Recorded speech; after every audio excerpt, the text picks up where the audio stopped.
एक दार्शनिक अपने एक शिष्य के साथ कहीं से गुजर रहा था।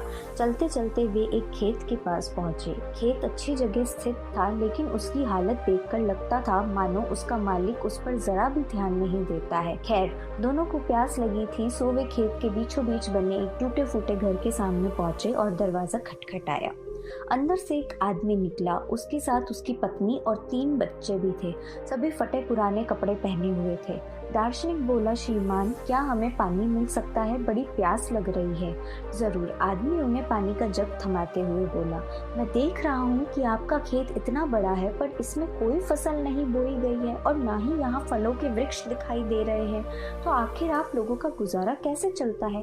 दार्शनिक ने प्रश्न किया। जी, हमारे पास एक भैंस है, वो काफी दूध देती है। उसे पास के गांव में बेचकर कुछ पैसे मिल जाते हैं और बचे हुए दूध का सेवन करके हमारा गुजारा चल जाता है, आदमी ने समझाया। दार्शनिक और शिष्य आगे बढ़ने को हुए, तभी आदमी बोला, शाम काफी हो गई है, आप लोग चाहे तो आज रात यहीं रुक जाएं। दोनों रुकने को तैयार हो गए।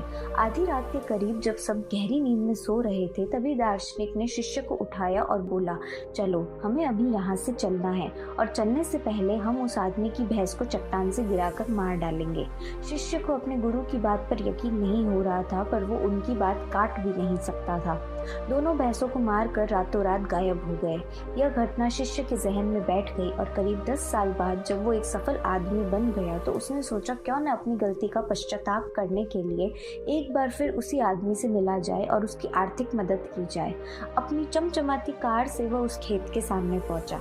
शिष्य को अपनी आंखों पर यकीन नहीं हो रहा था। वह उजड़ा खेत अब फलों के बगीचे में बदल चुका था। टूटे फूटे घर की जगह एक शानदार बंगला खड़ा था और जहां अकेली भैंस बंधी रहती थी, वह अच्छी नस्ल की कई गायें और भैंस अपना चारा चर रही थी।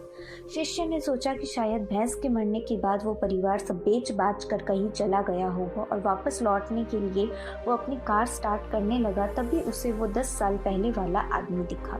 शायद आप मुझे पहचान नहीं पाए, सालों पहले मैं आपसे मिला था। शिष्य उस आदमी की तरफ बढ़ते हुए बोला, नहीं नहीं, ऐसा नहीं है, मुझे अच्छी तरह याद है, आप और आपके गुरु आए थे। कैसे भूल सकता हूँ उस दिन को? उस दिन ने तो मेरा जीवन ही बदल कर रख दिया। आप लोग तो बिना बताए चले गए, पर उस दिन न जाने कैसे हमारी भैंस भी चट्टान से गिरकर मर गई।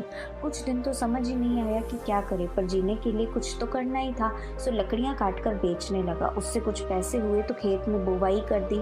सौभाग्य से अच्छी फसल निकल गई। बेचने पर जो पैसे मिले उससे फलों के बगीचे लगवा दिए और यह काम अच्छा चल पड़ा और इस समय मैं आसपास के 1000 गांव में सबसे बड़ा फल व्यापारी हूँ। सचमुच ये सब कुछ न होता अगर उस भैंस की मौत न हुई होती।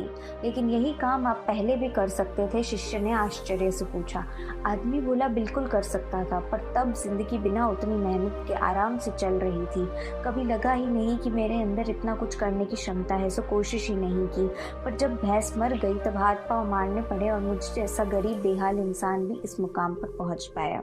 आज शिष्य अपने गुरु के उस निर्देश का असली मतलब समझ चुका था और बिना किसी पश्चाताप के वापस लौट गया। फ्रेंड्स, कई बार हम परिस्थिति के इतने आदी हो जाते हैं कि बस उसी में जीना सीख लेते हैं, फिर चाहे वो परिस्थिति बुरी ही क्यों ना हो।